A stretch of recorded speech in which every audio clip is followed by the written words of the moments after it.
मस्ती, नवीन शिकणे, नवरा नवरीचे खेळ हे सर्व बालवयातच होते.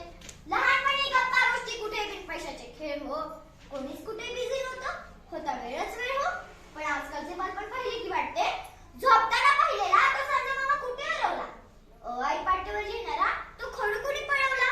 का आले आपल्याला हे शहाणपण, का हरवले हे सुंदर बालपण, का हरवले हे सुंदर बालपण. म्हणूनच मला वाटते की दिवस कालचा आज संपला, प्रभा उद्याची दिसली रे. बालपणाचे दिवस संपले, मुले संस्कारां खुली रे, मुले संस्कारां खुली रे.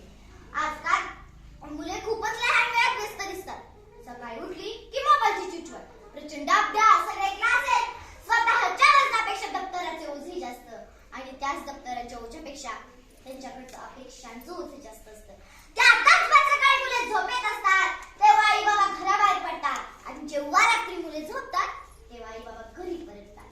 आई बाबांची भेट कधी पाहुण्यासारखी घडते तेव्हा त्यांना सांभाळायला ती पाळणा घराची दाई असते. तेथील सुरक्षितता तुम्हा सर्वांना ठाई.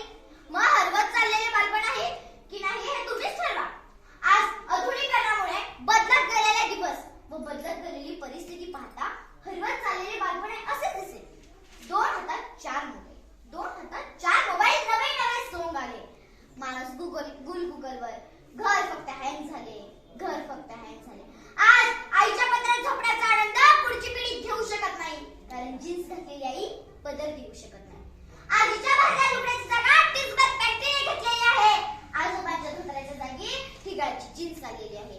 बाजार पेठे गेले, सगळे उघडे चम्मन झाले. माय बाबा काका काकू यांच्यात गफलत झाली. मॉम डॅड डार्लिंग अरे तुरे याची फॅशन आली. शेजारची सीमा जवान झाली आणि लग्न आधीच